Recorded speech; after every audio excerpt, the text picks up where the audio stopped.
அனைவருக்கும் வணக்கம். இன்று எங்களுடைய கருத்துக்களம் நிகழ்ச்சியில் சில கருத்துக்களை மேலும் உங்களோட பகிரலாம் என்று சொல்லி நாங்கள் முன் வந்திருக்கிறோம். அதன் அடிப்படையில் இன்று மீண்டும் தமிழ்நாட்டு அரசியல் களம் சம்பந்தமான ஒரு சிறிய ஆய்வு கருத்து ஒன்றை வழங்கலாம் என்று கருதி உங்களுக்கு இந்த கருத்தை முன்வைக்கிறேன். இப்போ அதே திருப்பியும் அதே பல்லவிதான். அதாவது திருவாளர் விஜய் அவர்களுடைய அரசியல் கட்சியின் வளர்ச்சியும் அது தமிழ்நாட்டை ஏற்படுத்தி வரும் பாதிப்புகளும் தொடர்பான ஒரு சிறிய கருத்து. இப்போ விஜய் அவர்கள் மேற்கொள்ளும் அரசியல் எந்த வகையான அரசியல் என்று யாருக்கும் புரியவில்லை, அவருக்கு மட்டும்தான் புரிகிறது. அந்த கட்சியில் நிர்வாக உறுப்பினர்களுக்கும் புரிகிறது தான் நினைக்கலாம். ஏன்னா அவர்களோட புரிதல் எப்படி இருக்கின்றால், ஒரு பத்திரிகையாளர் அவருடைய விஜய் அவர்களுடைய கட்சியின் நிர்வாகி ஒரு நிர்மல்குமாரோ யாரோ, எனக்கு பேர் ஞாபகம் பெறவில்லை, அவரிடம் கேட்கிறார், உங்களுடைய தலைவர் எதற்காக பத்திரிகையாளர் சந்திப்பு நடத்துவதில்லை என்று ஒரு கேள்வி கேட்க, அவர் டக்குன்னு சொல்கிறார், இந்த நான் தானே, நான் உங்களுக்கு பத்திரிகை சந்திப்பு நடத்துகிறேன் தானே, இந்த ஒரு நான் நிற்கிறேன் ஒரு விஜய், இவர் ஒரு விஜய். அப்போ பின்னால் சில நேரம் புல்லுக்கட்டையும் காட்டுவார் போல கிடக்கு விஜயண்டு. அப்போ அவையுடைய அறிவு அந்தளவுக்கு தான் இருக்குது. அப்படியான ஒரு அறிவுள்ள அரசியல் அறிவுள்ள தன்மையில் தான் அந்த கட்சி இந்த நகர்வு போய் கொண்டிருக்கிறது. வெறும் சினிமா கவர்ச்சியை வச்சு கொண்டு தமிழ்நாட்டின் அரசியலை கையகப்படுத்தி அதை ஆளலாம் என்று சொல்லி ஆசைப்படுவது மிக அபத்தமானது. அதோட இந்த சினிமா கவர்ச்சியை மையப்படுத்தி அரசியலுக்கு வாரது பிரச்சனை, அது சம்பந்தமான தவறொன்றும் இல்லை, அதில் எந்த விதமான இதுவும் இல்லை. அதற்குரிய ஆளுமை அறிவு இருக்க வேணும் அந்த விஜய் என்ற நபருக்கும் அந்த நிர்வாக இதுகளில் பங்கு பெற்றி இருக்கிறவர்களுக்கும். நாங்கள் அவதானித்த அளவில் ஒரு தெளிவான அரசியல் அறிவு, ஒரு தூர நோக்கான சிந்தனை அந்த கட்சிக்கு இல்லை போல தெரியுது. அவர்கள் யாரை நாங்கள் அணுகி அவர்கள் சம்பந்தமான கட்சி ஆதரவாளர்களை அணுகி ஒரு கேள்வி கேட்டாலும், உங்களுடைய தலைவர் விஜய் ஆட்சிக்கு வந்தால் என்ன செய்வார் என்று கேட்டால் அது அவரெல்லாம் செய்வார், அவர் வந்து மாற்றிடுவார் என்று ஒரு கருத்து சொல்லினோம்.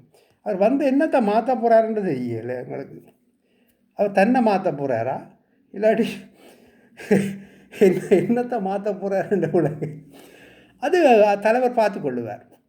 அப்போ உங்களோட கொள்கை என்னன்னு கேட்டால் அதுவும் தெரியும், அது தலைவருக்கு தெரியும். கொள்கை தேவையிலே எங்களுக்கு தலைவர் காணும் என்றால் இது கேலிக்கூத்தான விடயமாக தான் இருக்குது. அப்போ யோசிக்க வேணும், ஒரு அரசியல் என்றது ஒரு நாடு, அந்த நாடு அந்த மக்கள், அந்த மக்களின் வளர்ச்சி, அவர்களுடைய பொருளாதார மேம்பாடு, அந்த சூழலியல் மாற்றங்கள் எப்படி அமைய வேணுமென்ற ஒரு மனதுக்குள்ளே ஒரு கற்பனை ரீதியான அல்லது ஒரு டிசைன் ஒன்று இருக்கணும். கற்பனைவாதம் உண்டு, அது மெட்ட பக்கத்தால் போயிடுவாங்க. ஒரு மனதுக்குள்ளே ஒரு ஐடியாலஜி இருக்கணும். அப்போ இப்படித்தான் செய்வேன், நாங்கள் இப்படித்தான் எங்களை தமிழ்நாட்டில் வச்சிருக்க வேணும், இதுதான் ஒரு இந்த மாதிரியான ஒழுங்கு தான் இந்த நாட்டுக்கு வேணும். ஏனெண்டா மற்ற இனங்களெல்லாம் எப்படி வாழுது, அந்த வளர்ச்சி போக்கு எப்படி இருக்குது, நாங்கள் 5000-10,000 வருஷத்துக்கு முற்பட்ட ஒரு மூத்த தமிழினம், எங்களுடைய வாழ்க்கை முறை எப்படி போய்கொண்டிருக்கிறதுன்றது சம்பந்தமான ஒரு அடிமனதில் ஒரு கவலை இருந்து அதில் எந்த ஒரு மாற்றத்தை ஏற்படுத்தணுமென்ற முனைப்புள்ள ஒரு தான் அரசியலுக்கு தலைமை ஏற்கிறதுக்கு முன்னுக்கு வர வேணும், ஒரு புதுசாக வர வேண்டாம். அந்த அடிப்படையில் அண்ணன் சீமான் ஒரு மிக தீர்க்கமான ஒரு தீர்க்க தரிசனமான கருத்துக்களை முன் வச்சு யோசிக்கிறார். அவர் நல்லா சிந்திக்கிறார். அவர் சம்பந்தமான அவர் முன்னெடுத்து வரும் அரசியல் விஷயங்கள் அவ்வளவு தெளிவானதான் இருக்குது. மக்கள் நலன் சார்ந்த கருத்துக்களை எந்த விஷயங்களாக இருந்தாலும் ஒரு தெளிவான பதிலை வழங்கி அதுக்குரிய தீர்வை காண்றதுக்கு, அதுக்கு முயற்சி செய்கிறதுக்கு அவர் ஈடுபாடாக செயல்பட்டு கொண்டு இருக்கிறார். அதோட ஒரு கருத்து தண்ட கருத்து சில நேரம் தவறானதாக இருந்தால் கூட அதை ஏற்றுக்கொண்டு திருத்தி கொண்டு தார்மீகமாக உணர்ந்து பதிலளிக்கிறார். இது அப்படியான ஒரு மேன்மையான சிந்தனை இல்லாமல் மேலோட்டமாக மேடையில் ஆடுறதும் விளக்கம் இல்லாத தத்துவம் சொல்கிறதும் விசிலடிக்கிறதுக்குண்டே ஒரு 1000 பேரை இல்லாடம் கூட்டி கொண்டு இருக்கிறதும் கோமாளி கூத்தாடி கொண்டிருக்கு. நாட்டை பழுதாக்குறதுக்கு இப்படி செய்யக்கூடாது. வளர்ந்து வர சமுதாயத்துக்கு வழிகாட்டியாக இருக்கணும். எம்ஜிஆர் நடித்தார். அவற்றை படங்கள் கூட சினிமா படங்கள் கூட தத்துவார்த்தமான ஒரு முற்போக்கான சிந்தனையை வளர்த்து கொள்கிற அளவுக்கு தான் அவர்கிட்ட ரசிகராக இருந்தாங்க. அவரை கட்சியில் இருந்தாங்களும் செயற்படக்கூடிய மாதிரி ஏற்படுத்தி இருந்தார். இவர் தன்னை எம்ஜிஆரோடு ஒப்புறார்.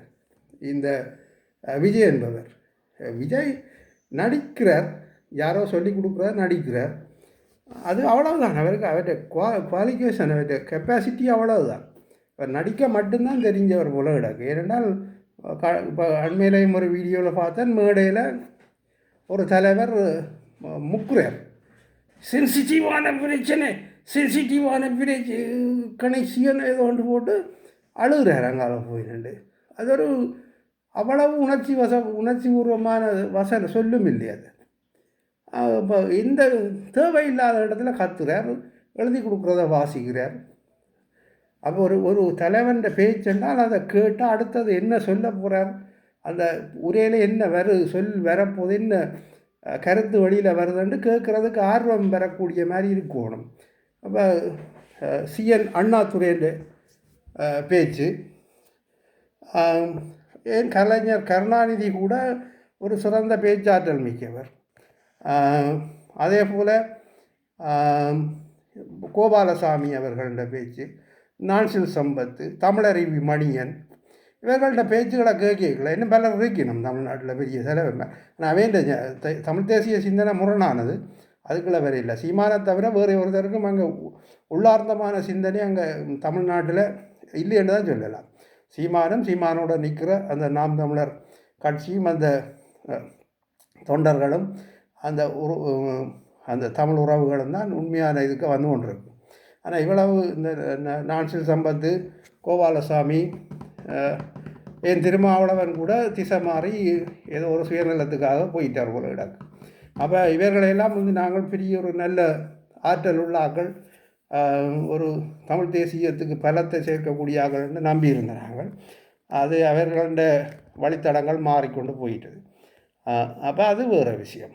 ஆனால் இந்த விஜயின் பேச்சு தொடர்ந்து அவற்றை கருத்தை கேட்கக்கூடிய மாதிரி இல்லை. அவருக்கு அந்தளவு அறிவும் இல்லை. என்ன காரணத்துக்காக இவரை என்ன செய்ய போகிறாருன்னு தெரியல. ஆனால் சீமான் அண்ணன் பேச்சை கேளுங்க. அவர் ஒரு சமூகவியல் பிரச்சனை என்றான, பொருளாதார பிரச்சனை என்றான தரவுகளோட கதைப்பார். விரல் நுனியில் வச்சிருப்பார் சகதம்.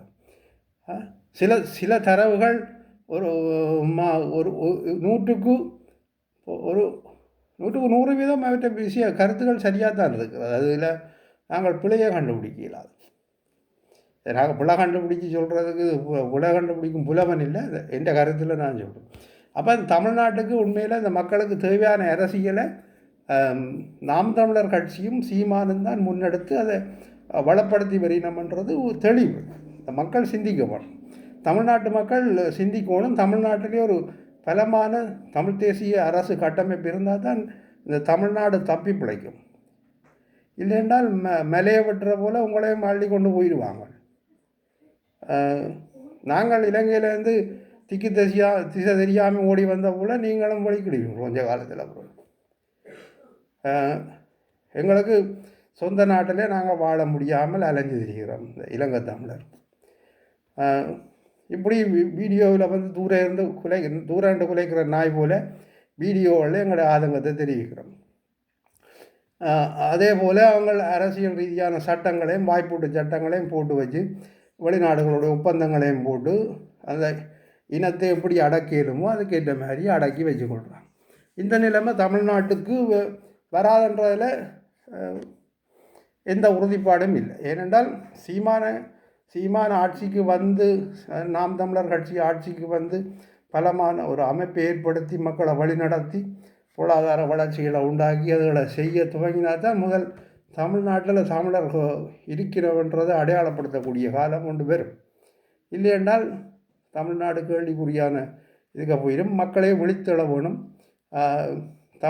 நாம் தமிழர் கட்சியோட தொடர்ச்சியாக ஆதரவு கொடுத்து இந்த போலியான சினிமா கோமாளிகளை நம்பாமல் இளைஞர்கள் நல்ல வழிகளை தேடி உங்களோட முன்னேற்றத்துக்கு ஆக தமிழ்நாட்டின் மக்களின் முன்னேற்றத்துக்காகவும் தமிழ்நாட்டு பொருளாதார வளர்ச்சிக்காகவும் நாம் தமிழர் கட்சியை ஆதரித்து அண்ணன் சீமானின் கரங்களை பலப்படுத்துவீர்கள் என்று நம்புகிறோம். நன்றி, வணக்கம்.